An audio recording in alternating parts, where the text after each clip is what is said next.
नमस्कार, सुरागीलाल न्यूज के प्रदेश बुलेटिन में आप सभी का स्वागत है। मैं आपके साथ सिमरन कौर संधू। चलिए एक नजर डालते हैं प्रदेश की खबरों पर। उत्तराखंड सरकार ने पेश किया बजट। ओले गिरने से फलदार पेड़ों व सब्जियों को हुआ नुकसान, बागने की युवक की हत्या। अब खबरें विस्तार से। उत्तराखंड सरकार गैरसैंण में अपना बजट पेश करने जा रही है, लिहाजा राज्य के बजट से स्थानीय लोगों, व्यापारियों और महिलाओं में काफी उम्मीदें हैं। व्यापारी जहाँ व्यापार वर्ग की चीजों में राहत चाहता है, तो वहीं आम आदमी महंगाई पर नियंत्रण करने की उम्मीद जता रहा है। इसके साथ साथ ही विकास कार्य को लेकर भी लोगों को सरकार से काफी उम्मीदें हैं। संवाददाता दीपक अधिकारी की रिपोर्ट।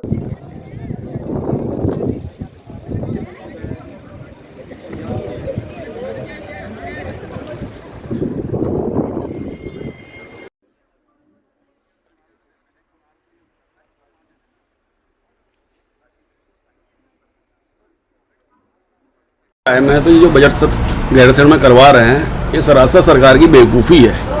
क्योंकि गैरसैंण जैसी जगह में बजट सत्र करा के हमारा टैक्स पेयर्स का बहुत फालतू पैसा ये खर्च कर रहे हैं, वेस्ट कर रहे हैं। जबकि विधानसभा जब देहरादून में मौजूद है तो देहरादून में ही बजट सत्र होना चाहिए। तो मेरी अपनी राय में ये सब फालतू खर्चे से बचना चाहिए राज्य सरकार को। देखिए, हम सालों से बजट देखते आ रहे हैं, तो हम व्यापारियों की पहली मान्यता ये होती है, प्राथमिकता ये होती है शहरवासियों की, नगरवासियों की, प्रदेशवासियों की, देशवासियों की, कि बजट लुभावना कम फायदेमंद ज़्यादा हो। बजट लुभावना कम फायदेमंद ज़्यादा हो, जिससे आम व्यापारी को फ़ायदा मिले, यातायात को फ़ायदा मिले, टूरिज्म को फ़ायदा मिले। इन सब चीज़ों को जब फ़ायदा मिलता है, अच्छी सड़कें हों, अच्छी परिवहन वो हो, तो इन सब चीज़ों से देश आगे बढ़ता है। और बजट में मैं ये कहना चाहूँगा कि बजट ऐसा होना चाहिए कि जिसमें फ़ायदे की संभावना होनी चाहिए हर नागरिक को, हर व्यापारी को, जिससे बजट फ़ायदेमंद लगे, वो बजट को लोग सराहें। जी, सबके हित में होना चाहिए। बाकी आजकल जो सीएम साहब ने जो बजट, गवर्नमेंट ने जो बजट निकाला है, वो सबके हित के लिए निकाला होगा। ऐसा तो नहीं है कि वो बगैर कुछ सोचे समझे इस तरीके से कोई स्टेप उठाए जो व्यापारियों के लिए हित में ना हो। बाकी जो भी होना चाहिए अच्छा ही होना चाहिए। देखिए, गैरसैंण में जो बजट सत्र चल रहा है, प्रत्येक उत्तराखंड वासी, चाहे वो किसी वर्ग का हो, व्यापारी हो, अध्यापक हो, चाहे सरकारी कर्मचारी हो या कोई भी हो, इस समय सबसे बड़ा मुद्दा है पलायन का। उत्तराखंड में सबसे पहले तो कुछ ऐसी योजनाएं बजट में आनी चाहिए। उन योजनाओं को बजट में जगह मिलना चाहिए, स्थान मिलना चाहिए, जिससे कि पलायन की जो स्थिति है उत्तराखंड में, कि जो बेरोजगार युवक हैं जो यहाँ से उत्तराखंड से बाहर नौकरी की तलाश में, अपने रोजगार की तलाश में जा रहे हैं, उनको उन पर रोक लगे, उनको ऐसी व्यवस्थाएं मिले यहीं रह के कि वो अपना कोई रोजगार, अपना संसाधन यहीं उत्तराखंड में रह के, अपने घर में रह के कर सकें। सबसे मेन प्राथमिकता तो बजट में इसको मिलनी चाहिए, ठीक है। दूसरा है, प्रत्येक नागरिक को बजट से ये उम्मीद रहती है कि क्या नाम बोलते, जो उसकी मूलभूत आवश्यकताएँ हैं, जो मेन जो बेसिक जो आवश्यकताएं हैं, उनके लिए जो है उसको परेशानियों का सामना ना करना पड़े, उनमें जो है कोई ऐसी अनावश्यक वृद्धि ना हो जिससे कि उन पर कोई बड़ा प्रेशर पड़े। मौसम के अचानक करवट बदलने से और बूंदाबांदी के साथ ओले गिरने से धौला देवी ब्लॉक के काफली खान में फलदार पेड़ों तथा सब्जियों को काफी नुकसान हुआ है। इस दौरान ग्रामीणों ने बताया कि समय पर वर्षा न होने से खेती सूखने की कगार पर है। आपको बता दें कि ग्रामीणों का कहना है, ऐसी स्थिति में प्रशासन द्वारा सर्वे कराकर उन्हें मुआवजा दिया जाना चाहिए। संवाददाता हेमंत सिंह मेहरा की रिपोर्ट।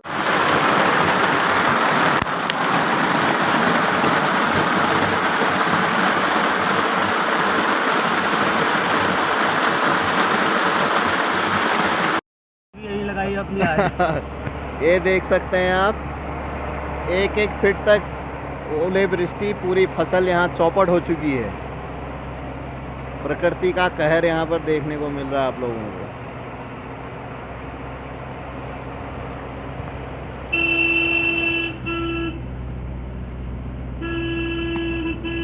उधम सिंह नगर जनपद के खटीमा की सुरई वन रेंज में एक और युवक की बाघ ने हत्या कर दी, तो वहीं शौच के लिए जंगल किनारे गए युवक का आधा खाया शव वन विभाग की टीम ने बरामद किया। आपको बता दें कि वन विभाग की टीम ने मृतक युवक के शव को पोस्टमार्टम के लिए भेज दिया है। इस दौरान वन विभाग जंगल किनारे के आबादी क्षेत्र में रहने वाली जनता को मानव वन्य जीव संघर्ष से बचाने के लिए जागरूक करेगा। संवाददाता गुरदीप सिंह की रिपोर्ट।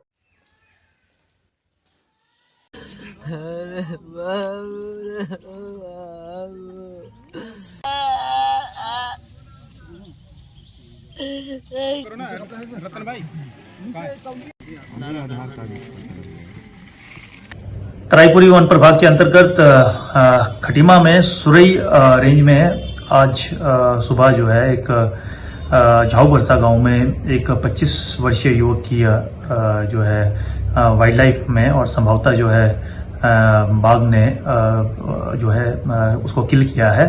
और इस संबंध में जो है हमारे द्वारा जो रेंज अधिकारी सुरई है उसकी अध्यक्षता में एक टीम गठित की और सबसे पहले जो है वो जो वहां से डेड बॉडी को जो है वो रेस्क्यू किया गया।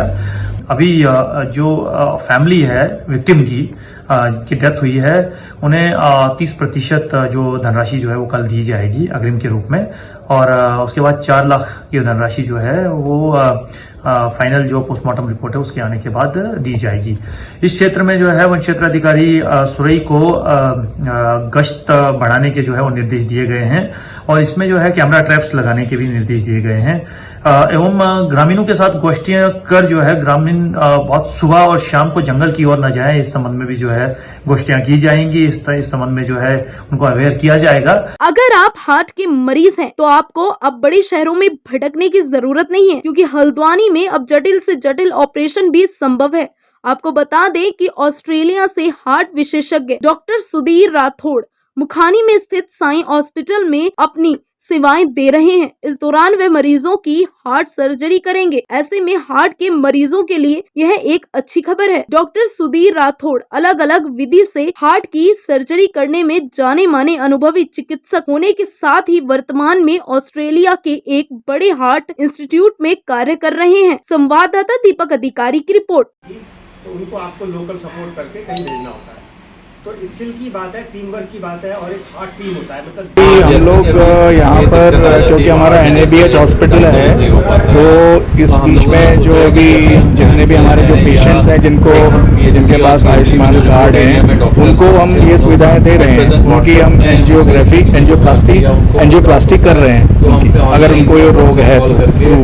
हम आयुष्मान कार्ड के लिए जो मोदी जी ने सेवा दी है उत्तराखंड में खास तौर से लोगों को बहुत फायदा हो रहा है। इसमें से ऐसे मरीज जो पहले कभी हार्ट का इलाज अफोर्ड नहीं कर सकते थे, जिसमें स्टेंट का खर्चा और अस्पताल का खर्चा 1.5 से 2 लाख आता था, आज आयुष्मान में वो फ्री में कर रहे हैं। हम लोग किसी मरीज से कोई पैसा नहीं लिया जा रहा है। आज की वर्कशॉप में जो हमने केसेस के आयुष्मान में किए, बहुत जटिल केस थे, उसमें स्पेशल इक्विपमेंट और वो सब हुए, वो भी हमने उनसे कोई एक्स्ट्रा किसी तरह का चार्ज नहीं लिया क्योंकि मरीज को उसकी जरूरत थी, हमने उसको वो सुविधा प्रोवाइड करी। तो उनको करने के लिए स्पेशल स्किल से उनको खोला है और स्टैंड से किया था। खर्चे की बात है वो दोनों जैसे डॉक्टर साहब ने बताया आयुष्मान स्कीम में हुए तो उनमें जो सारा इक्विपमेंट लगेगा वो उसी स्कीम के थ्रू लगेगा। तो ये इसमें काफ़ी इक्विपमेंट का भी यूज़ होता है कई बार, लेकिन वो सब जो है क्या कहते हैं वर्कशॉप के लिए उसको डॉक्टर साहब ने इंतजाम किया था, माइक्रो कैथेटर का और स्टेंट्स का और वायर्स का। दूसरा अभी तो आज 2 केस करे हैं, 1 केस और करना है अभी और दोनों ही केस सक्सेसफुल रहे। एक में 2 वेसल में आर्टरी में स्टेंट लगा है, दूसरा 100% ब्लॉक था, उसको भी खोल के उसमें 2 स्टेंट लगाए गए हैं, मरीज ठीक कर रहा है।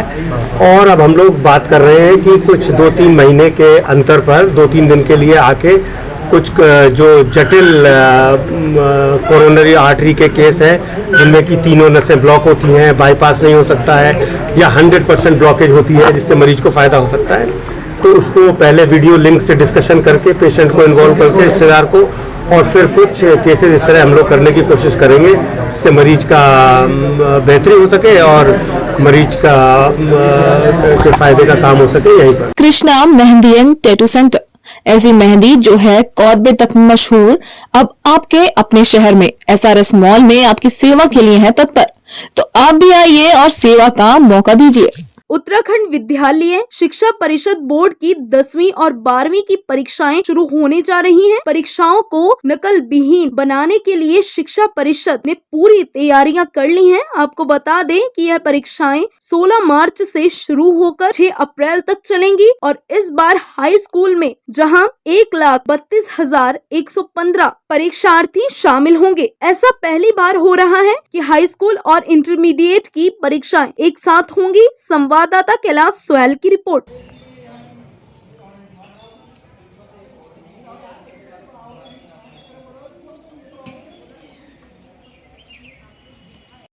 अरे उधर वो है ना, अच्छा हाँ, मैं चलूं आपके तो होंगे ना पिछले साउंड भी नहीं है भाई,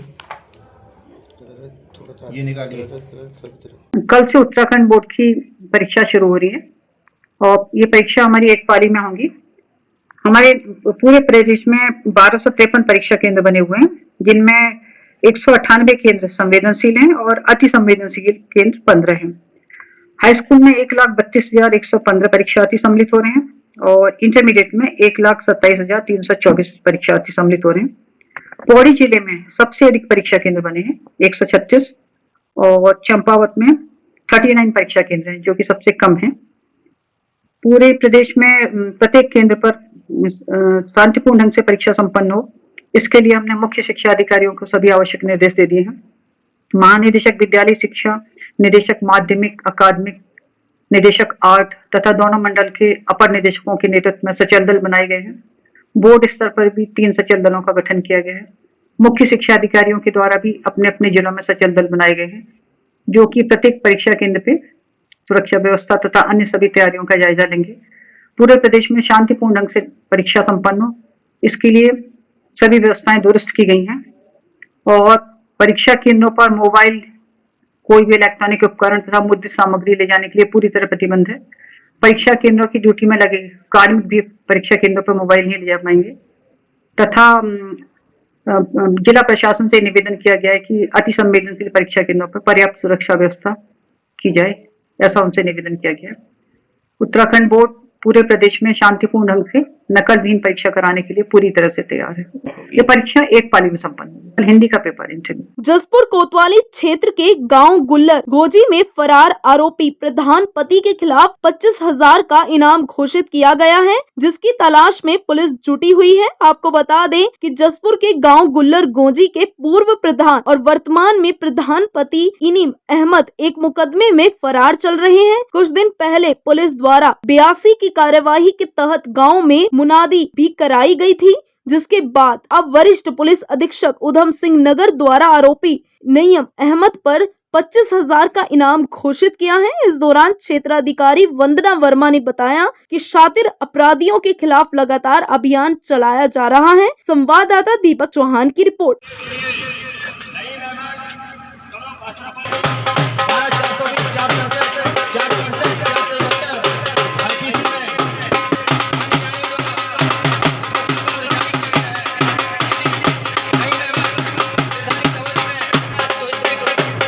देखिए, ये लगातार जो इस तरह के शातिर अपराधी हैं, इनके खिलाफ एक अभियान चल रहा है।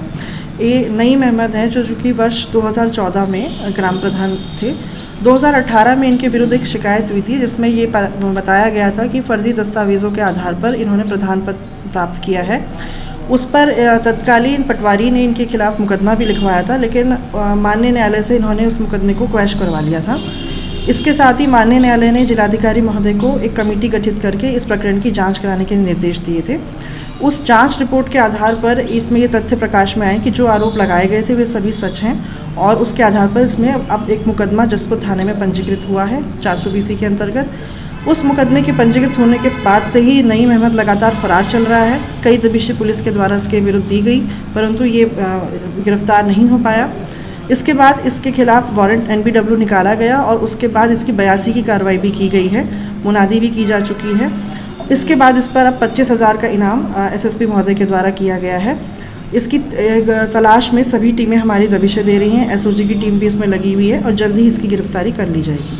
सुशीला तिवारी अस्पताल आने वाले मरीजों के लिए अच्छी खबर है। आपको बता दें कि डॉक्टर सुशीला तिवारी राजकीय चिकित्सालय की ऑपरेशन थिएटर में आने वाले मरीजों को निशुल्क दवाइयां मिलने लगी हैं। इस दौरान पहले दिन डेंटल, सर्जरी, न्यूरो, स्किन आदि से संबंधित 666 मरीजों को निशुल्क दवाइयां वितरित की गयी और इसके साथ साथ कैंसर के मरीजों को निशुल्क कैंसर की दवाइयां भी मुहैया कराई गयी, जिसके लिए फार्मेसी को खोलने का स्थान चिन्हित कर लिया गया है। संवाददाता दीपक अधिकारी की रिपोर्ट।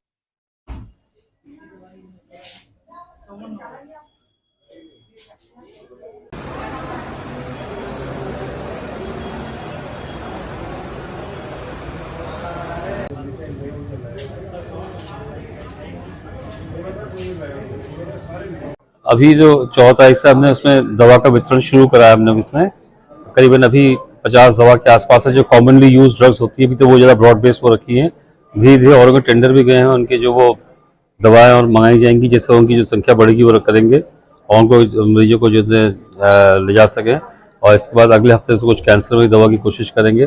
जैसे जैसे नीड आएगी, जो commonly use drugs, basic principle ये है कि जो ब्रॉड बेस्ड ड्रग्स हैं, जो ज़्यादा स्वाद है उनमें कमी ना हो, जो रेयरली स्वाद है वो बाद में उनकी तरफ जाएंगे, लेकिन ये निरंतरता बनी रहे, किसी को परेशानी ना हो। हमें यहाँ पे ये जो दवाइयाँ मिल रही है, निःशुल्क दवाइयाँ मिल रही है, इससे काफ़ी राहत है।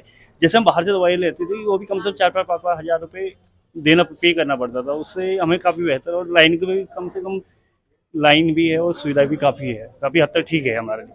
बढ़िया मिल रहा है। बस 1 हफ्ते की मिल रही है, डॉक्टर साहब ने 3 हफ्ते की लिखी है, 1 हफ्ते की मिल रही है, बोला कि दोबारा फिर खत्म होने पर फिर दोबारा दी जाएगी। जी अभी तो यहाँ पर इतनी दवाएं मिल रही हैं, बाकी के हम लोग चाहते हैं कि और भी मिले, और बाकी तो काफ़ी महंगी मिलती थी। अच्छी दवाइयाँ हैं जो भी हैं। जो लोग बाहर से दवाई नहीं ले पा रहे वो यहाँ से अच्छे से ले सकते हैं। सही है। सब नहीं मिली है, नीरो की है तो जो बाहर से लेनी है। मुझे एक ही मिली है खाली पेट। नहीं, मतलब एक ही खुराक मिली है, एक ही, मतलब सब दवाई बाहर की है और एक खुराक यहाँ मिली है कि खाली पेट मुझे और खाने वाली दवाई अच्छा लगा। उम्मीद है कि आने वाले समय हाँ अच्छा है। अच्छा है, लोगों के लिए जो गरीब हैं उनके लिए सुविधा अच्छी कर रखी है और अच्छी होनी चाहिए सुविधा। सर्किल रेट बढ़ाए जाने का मामला लगातार तूल पकड़ता जा रहा है। इस दौरान 16 फरवरी से धरना प्रदर्शन कर रहे दर्जनों लोगों ने सर्किल रेट कम किए जाने की मांग को लेकर प्रदर्शन किया। आपको बता दें कि किच्छा में रजिस्ट्रार कार्यालय के बाहर कांग्रेस, प्रांतीय उद्योग व्यापार मंडल, वकीलों तथा दस्तावेज लेखक संघ से जुड़े लोगों ने जोरदार धरना देते हुए सर्किल रेट कम करने की मांग की है। संवाददाता राजू सहगल की रिपोर्ट। जिला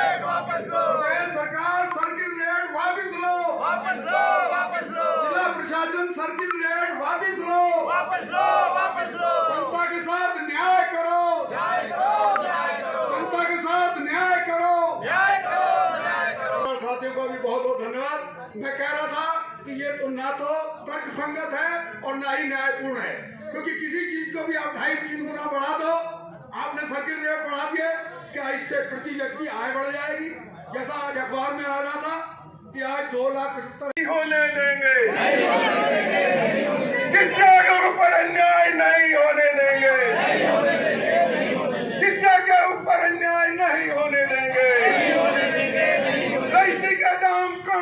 देखिए, पिछले 27 दिनों से लगातार ये धरना प्रदर्शन हम लोग का चल रहा है। जो अव्यवहारिक किच्छा में सर्किल रेट बढ़ाए हैं उसको लेकर के, जिस तरीके से 250%, 300% रेट बढ़ाए गए हैं, उसको कम करने के लिए हम लोगों ने धरना प्रदर्शन स्टार्ट किया, जिसमें हमारे यहाँ के अधिवक्ता, हमारे दस्तावेज संघ के लोग और हमारे व्यापारी भाई, हमारे यहाँ के आम जनता, किसान भाई, सब लोगों ने मिलकर इस धरने को समर्थन किया है। आज उसी को लेकर के तालाबंदी का, पिछले दिनों एक हम लोगों ने तालाबंदी का निर्णय लिया था, क्योंकि हमने ज्ञापन दिया था लेकिन ज्ञापन कोई संज्ञान नहीं लिया, तो एसडीएम साहब ने हम लोग को बुलाया और उन्होंने आश्वस्त किया कि हम आपकी बातों को आगे शासन तक पहुंचा रहे हैं। इसको लेकर के हम लोगों ने उस दिन तालाबंदी स्थगित कर दी थी। आज फिर हम लोग आए हुए हैं, लेकिन हमको ऐसा लग रहा है, जैसे हमारे और साथी लोग भी वार्ता भी की, अधिकारियों से वार्ता हुई है, कि हमारी बातों को आगे शासन तक पहुँचा दिया गया है और उसमें बहुत जल्दी कोई निर्णय होने वाला है। इसलिए हम लोग आज अभी सब लोग राय बात करके निर्णय लेंगे कि तालाबंदी करें कि नहीं, कि अगली डेट रखी जाए जब तक शासन से कोई हम लोग का जो रेट बढ़ाए हैं वापस ना हो पाए। तो इसी को लेकर के धरना प्रदर्शन जारी है और नहीं जब तक होगा तब तक हम लोग का धरना प्रदर्शन जारी रहेगा। प्रदेश में सर्किल रेटों को बढ़ा दिया गया है। किच्छा में बहुत ज़्यादा बढ़ाया गया उन सर्किल रेटों को, लगभग जो रेट थे उनसे 2.5 से 3 गुना तक सर्किल रेटों को बढ़ा दिया गया है। उन रेटों को घटाने के लिए, तर्कसंगत बनाने के लिए धरना चल रहा है। कितना फर्क पड़ेगा, कुछ आप बता रहे थे कि सीधे सीधे सर्किल रेटों को, जहाँ के सर्किल रेट माना 1 रुपया थे, उनको 2 रुपया, 2.5 रुपया और 3 रुपया तक कर, यानी 3 गुना तक बढ़ा दिया गया है, जिससे आम रजिस्ट्रीकर्ता पर बहुत भारी बोझ पड़ेगा। रजिस्ट्रियाँ बंद हो गई हैं और यहाँ पर लगातार जो धरना चल रहा है, आज तालाबंदी की भी घोषणा है। अगर एसडीएम महोदय कोई ठोस जवाब नहीं देता तो तालाबंदी भी की जाएगी और आंदोलन को आगे चलाया जाएगा। जब तक मतलब सर्किल रेट कम नहीं होंगे तब तक बिल्कुल, क्योंकि ये बहुत बड़ा बोझ है। इसमें छोटे लोग, मैं तो कहना चाहूँगा सरकार से कम 200 मीटर तक के लोगों को तो 1 रुपया भी नहीं बढ़ाना चाहिए। 2 एकड़, 1 एकड़ तक की भूमि बेचने वालों पर 1 रुपया भी नहीं बढ़ाना चाहिए। और इस तभी जाके जनता को कोई लाभ होगा। छोटे छोटे लोग घर बना पाएंगे, 100-200 मीटर के लोग बना पाएंगे, खरीद पाएंगे और अपना आशियाना बना पाएंगे। ये देखिए, जिस दिन से सर्किल रेट बढ़े उसी दिन से हमारा नगर कांग्रेस कमेटी और हमारे जितने भी आंदोलनकारी, किच्छा के आंदोलनकारी कहेंगे, सब लोग रजिस्ट्री के खिलाफ से बैठे हुए हैं। आज 15-17 दिन से ज़्यादा हुए, 27 दिन हो गए। आज भी ये था कि पनेरू जी ने पहले कहा था कि हम तालाबंदी करेंगे। आज भी जो डिसाइड करेंगे ये लोग, उसके साथ हैं हम लोग नगर कांग्रेस कमेटी। लेकिन हम ये कहते हैं कि जनता के साथ बहुत ज़्यादा गवर्नमेंट चल रही है। ये किच्छा के ही रेट क्यों बढ़ाए गए? कल हम रुद्रपुर थे, रुद्रपुर में भी पब्लिक का मूवमेंट था, लेकिन नेता भी थे, पब्लिक भी थी। आज यहाँ थोड़ा सा पब्लिक का मूवमेंट कम है, जिससे कि अफसर जल्दी नहीं मान रहे। लेकिन हम ये वादा करते हैं, जब तक ये आंदोलन चलेगा हम इन लोगों के साथ हैं, हमेशा रहेंगे। सर्किल रेट को लेकर कितना फर्क पड़ गया है? आज कहाँ रजिस्ट्री तो छोड़िए, कहाँ सौदे हो रहे हैं। आपने देखा होगा कहीं सौदे भी नहीं हो रहे, रजिस्ट्री तो बंद है। सौदे किसके हो रहे हैं? पब्लिक के जेब में पैसा नहीं है। कई गुना वृद्धि हो गई है, 200 गुना वृद्धि बताते हैं लोग। कहाँ हैं सब लोग? शाम की चाय तो एक साथ होनी चाहिए, सब लोग एक साथ बैठना ही नहीं चाहते। पापा, try this. लो, सब लपक लिए।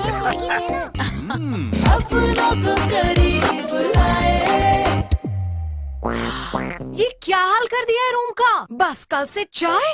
कल से चाय मेरे रूम में। देवर पर नमकीन। बाजपुर के किसानों ने चीनी मिल के पेराई सत्र को बढ़ाने की मांग को लेकर चीनी मिल के जीएम हरवीर सिंह के साथ बैठक की। इस दौरान किसानों की मांग को ध्यान में रखते हुए सीएम हरवीर सिंह ने 17 मार्च तक चीनी मिल के पेराई सत्र को बढ़ाने का किसानों को आश्वासन दिया है। आपको बता दें कि बाजपुर की चीनी मिल का पेराई सत्र चीनी मिल प्रबंधन द्वारा बंद किया गया था। संवाददाता शुभम गंभीर की रिपोर्ट।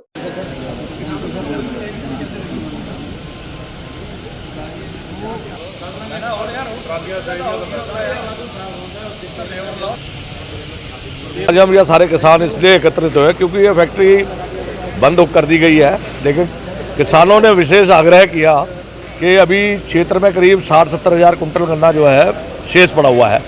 तो हमने जीएम साहब से इस बारे में हमने रिक्वेस्ट की कि साहब ये गन्ना किसानों का है, ये बेचारे इधर उधर भागे फिरेंगे और ना ही कोई गन्ना लेगा तो गन्ने की दुर्गति होगी। तो उन्होंने हमारे रिक्वेस्ट को जो है स्वीकार कर लिया है और जो ये गन्ना रह गया है ये 17 तारीख तक जो गन्ना यहाँ पे आ जाएगा, शाम तक जितना भी गन्ना आ जाए, चाहे वो 60,000 हो, 70,000 कुंटल, वो इस गन्ने की पेराई करेंगे और उसके बाद 17 की शाम को फैक्ट्री को बंद कर दिया जाएगा। पेराई सत्र खत्म होने पे है। आज आप देख ही रहे हैं कि यहाँ इस समय गन्ने की कोई ट्रॉली नहीं है, बाहर अभी 4-5 ट्रॉलियाँ हैं। और किसानों से मेरा निवेदन है और कि वो जल्दी से जल्दी जो भी उनके पास गन्ना है वो हमें ला के दे दें, ताकि इस मिल का जो है पेराई सत्र का उसका समापन किया जा सके। क्योंकि जितना विलम्ब होगा वो अनावश्यक एक राजस्व का बोझ जो है इस मिल पे पड़ेगा। इसलिए किसानों के साथ ये बैठक की गई थी कि जिस भी किसान के पास अभी गन्ना खड़ा है वो ला के गन्ना हमें तत्काल दे दें ताकि इसका समापन किया जा सके। स्वदेशी जागरण मंच की अगुवाई में संघ परिवार द्वारा चलाए जा रहे महत्वाकांक्षी सवाल लंबी भारत अभियान से अब तक 3 लाख युवाओं को जोड़ा जा चुका है।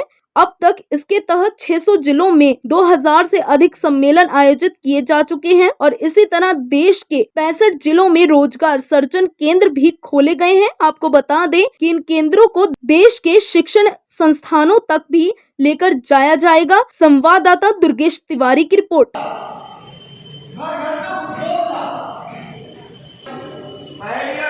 स्वावलंबी भारत इस संगठन का मेन जो उद्देश्य है, जो हमारे अपने जो युवा हैं उन युवाओं को अपना रोजगार स्थापित कराना। अब उनको रोजगार स्थापित करने के लिए हम लोगों ने यहाँ पर जो ये सेंटर खोला है, तो यहाँ पर अलग अलग प्रकार के इंस्ट्रक्टर आया करेंगे और वो ट्रेनिंग देंगे उनको कि किस प्रकार से वो अपने उद्योग लगा सकते हैं।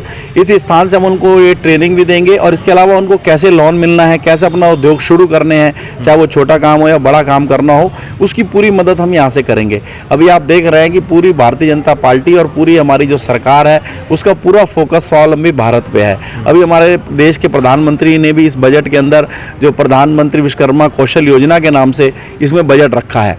तो क्योंकि अब नौकरियां सीमित हैं, हमारे युवा नौकरी की तरफ भाग रहे हैं, तो हम ये चाह रहे हैं नौकरी पाने के बजाय आप नौकरी देने वाले बनिए, आप अपना भी रोजगार करें और दूसरों को भी रोजगार दें। क्योंकि जब हमारा एक एक युवा यहाँ का रोजगार प्राप्त होगा तो हमारी जीडीपी भी बढ़ेगी, हमारा समाज भी आगे जाएगा। तो उसी अभियान को आगे बढ़ाते हुए हम लोगों ने अभियान ही पूरे देश में चल रहा है।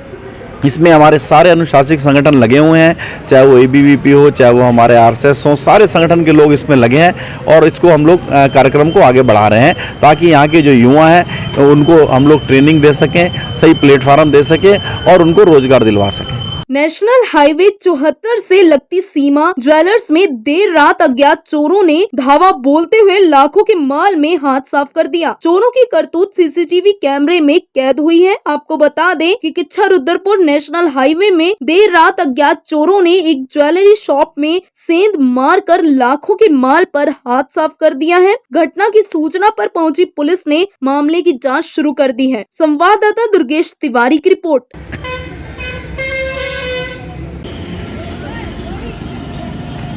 इसके ऊपरी वाला है और ये देखो कहाँ तक था ये।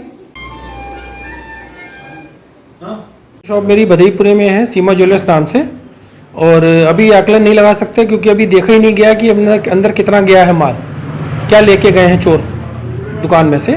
तो जब ये तफ्तीश होगी, मैंने रिपोर्ट लिखाई है पुलिस को चौकी में, अब वो पता चलेगा तब जानकारी हो पाएगी उसमें क्या गया है क्या नहीं गया है। कल कितने बजे की घटना है ये? लगभग मैं शाम को 7:30 बजे दुकान बढ़ा के घर आ गया था और रोज की तरह जैसे सुबह मैं जाता हूँ तैयार होकर 10 बजे शॉप पे, तो मैं गया हूँ, मैंने शटर उठाया तो उसके बाद अंदर देखा तो अंदर से दीवार टूटी हुई थी। तो अंदर से देख के तभी मैं एकदम से घबरा गया। तो फिर मैंने पुलिस को फ़ोन किया, 112 पे डायल किया, तो वहाँ से पुलिस आई है तो उनको बताया है, सब जानकारी दी है हमने। इसमें बधाईपुरा क्षेत्र में जो थाना रुद्रपुर के अंतर्गत आता है उसमें एक ज्वेलर शॉप में चोरी की सूचना मिली है, जिसमें पुलिस ने जो मौके का निरीक्षण किया है और इसमें जो उनके द्वारा बताया गया है लगभग 4 से 5 किलो नई पुरानी दोनों ही तरह की चांदी इनकी चोरी गई है और बाकी गोल्ड का जो भी सामान है वो उसको तस्दीक कर रहे हैं। बहुत ज़्यादा गोल्ड नहीं गया। बाकी इसमें हम लोग जो है तहरीर आ गई है, हम लोग अभियोग पंजीकृत कर रहे हैं इसमें और इसका शीघ्र ही अनावरण किया जाएगा। कुछ फुटेज हमें मिली है इसके संबंध में और उसमें टीमें लगाई गई हैं और शीघ्र इसका अनावरण किया जाएगा। आज के लिए इतना ही। प्रदेश से जुड़ी खबरों के लिए देखते रहें सुरागीलाल न्यूज चैनल। धन्यवाद।